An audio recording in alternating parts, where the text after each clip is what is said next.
Before Spain and Portugal became Christian empires, they were ruled by a people known as the Moors. Not all Moors were Muslims, some were Jews, some were Christians, but most were black Berber and sovereign. They ruled parts of Europe for over 700 years, until history erased them. The identity of the Moors predates both Judaism and Islam. They were originally known as Getulians, Numidians, Imazigan, Berbers, the indigenous peoples of North and West Africa. Some practiced local spiritual traditions, later adopting Judaism, then Christianity, and eventually Islam. Their identity was not defined by faith but by ancestry, land, and power. The term African was not a name the Moors gave themselves. It was imposed by the Romans and later enforced by European colonial powers, especially during the Berlin Conference of 1884-85. But not all Romans were outsiders. Many Roman nobles and emperors were Moors, including Septimius Severus, the African-born emperor from Leptis Magna. In Spanish and Portuguese records, racial terms emerged such as Mouros Negros, black Moors from North Africa, Mouros Pretos, black Moors from sub-Saharan Africa, Judeus Pretos, black Jews. Moreno, a coded term for dark-skinned or black people. Moreno even appears in Spanish Bibles, where English Bibles say black. In Song of Songs 1:5, Soy morena, o hijas de Jerusalem, Spanish. I am black, O daughters of Jerusalem, English. This shows how Moreno operated as a racial marker, not a neutral term. These were tools of caste and erasure.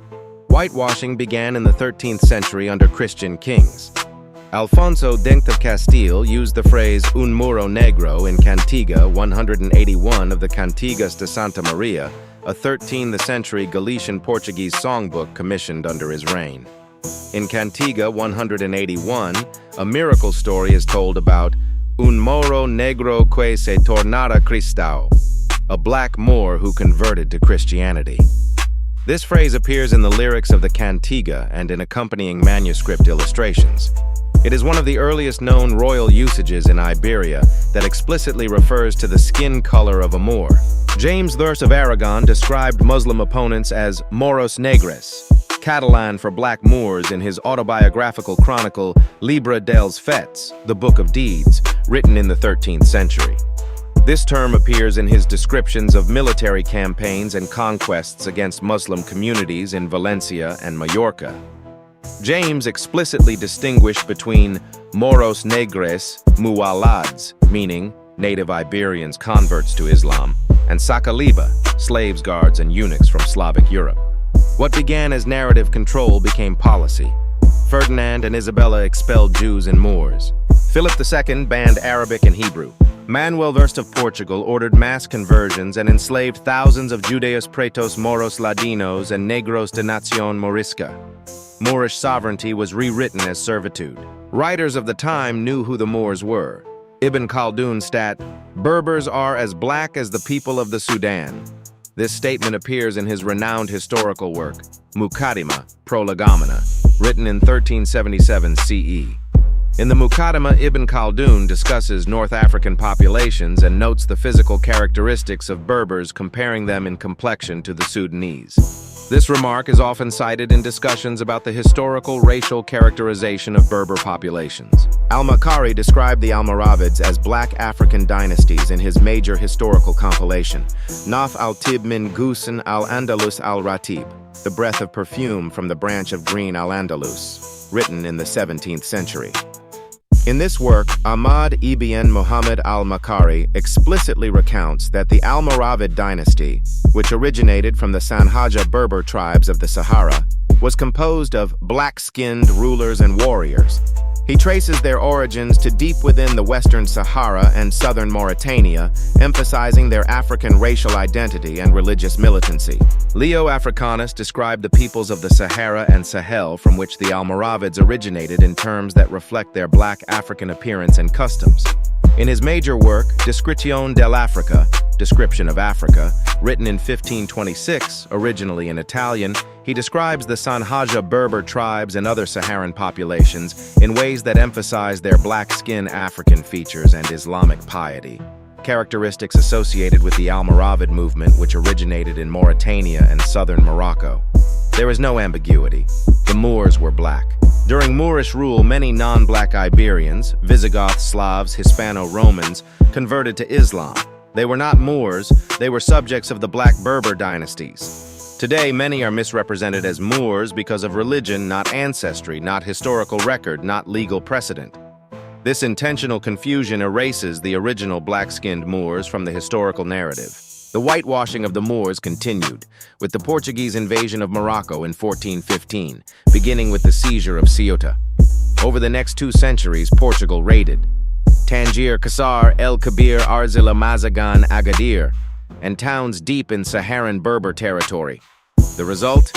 Capture, baptism, and enslavement of black Moors, Judeo-Berbers, and Muslim North Africans, deportation to Lisbon, Seville, and eventually the Americas Negros de nación Morisca. This term, used across Spanish and Portuguese records from the 16th to 18th centuries, referred to black individuals from Islamic or culturally Moorish regions of Africa, including Morocco, Mauritania, Senegal, and Mali. In Inquisition baptismal and census records in Lisbon, Mexico City, Rio de Janeiro, South Carolina, New Orleans. They were listed as Preto da Nação Moura, Negro de Nación Morisca, Morisco, or Moro. These designations tied race to Moorish culture and Islamic identity, and were used to enforce racial and religious persecution under Iberian colonial regimes. Scholarly sources: Marisa de Carvalho Soares, Luis Nicolau Paris, João José Reis, Gwendolyn Midlow Hall, Jane Landers. Additional sources: Malin Nuit, Portuguese Overseas Expansion, A.C. Saunders, Black Slaves and Freedmen in Portugal, Toby Green, A Fistful of Shells, Walter Rodney, How Europe Underdeveloped Africa. Many enslaved Moors were shipped to Mexico, Veracruz, Puebla, Colombia, Cartagena, Peru, Lima, Brazil, Bahia, Pernambuco, Cuba, Hispaniola, the Carolinas, and Louisiana. They were not just African, they were Arabic and Hebrew-speaking Berber and Sahelian, tracing lineage to Fes, Ceuta, Timbuktu, Marrakesh. These Moors practiced Judaism among Black Berber and Judaized clans, Islam from Almoravid and Almohad traditions, Christianity post-conversion or by force. Many Black Jews of Moorish ancestry identified as Hebrews, B'nai Yisrael, maintaining an ancestral label long before Jew became racialized. Sources: Matthew Restel, Black Conquistadors, Herman Bennett, Colonial Blackness, Ivan van Sertima.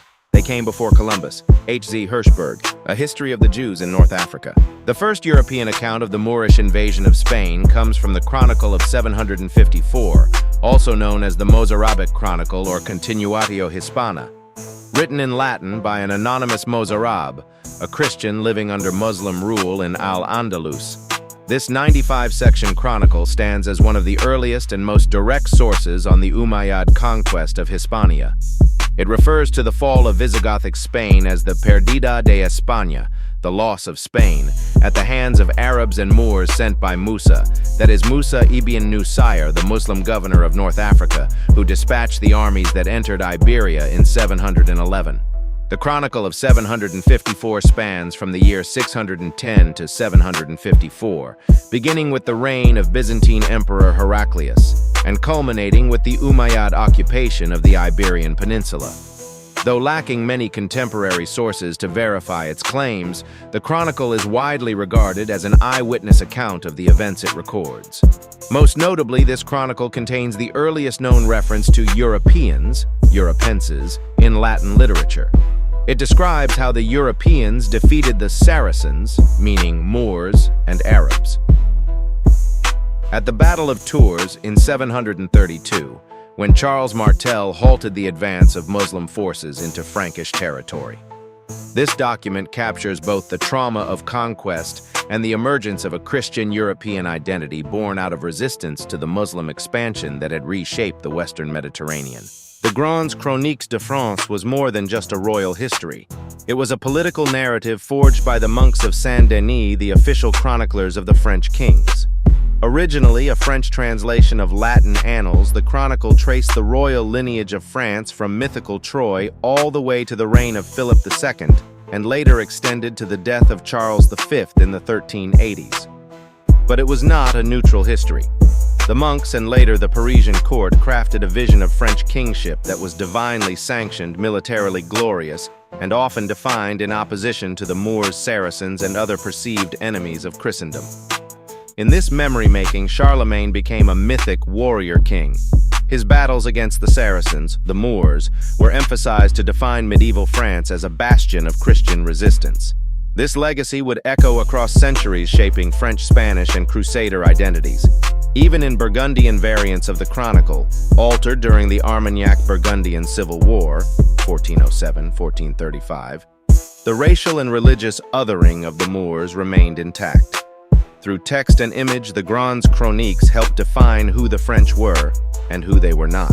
In the 13th century, King Alfonso X of Castile, known as El Sabio, or the Wise, commissioned one of the most important historical works in medieval Iberia, the Historia de España, or History of Spain. This was the first comprehensive chronicle written in the Spanish vernacular rather than Latin, marking a cultural shift in how history was preserved and told. The Historia is divided into 4 major parts and begins with a prologue written by Alfonso himself. In that prologue, Alfonso vividly describes the appearance of Moorish soldiers. All the Moorish soldiers were dressed in silk and black wool acquired by force. Their black faces were pitch black, and the prettiest of them was black as a frying pan. His statement is critical, not only for how it reflects the textile wealth associated with Moorish culture, but for how it directly identifies the Moors as black, using emphatic descriptors tied to both color and status. Far from modern reinterpretations that downplay African presence in Islamic Spain, Alfonso's first-hand royal account leaves little ambiguity. The Moors in his narrative are explicitly African in complexion, black as a frying pan, a simile not easily misinterpreted. The Historia de España is more than a chronicle. It is a window into medieval perceptions of race, power, and culture in the Iberian Peninsula. If you enjoyed this video, type #whitewash in the chat. Please like, share, comment, and subscribe.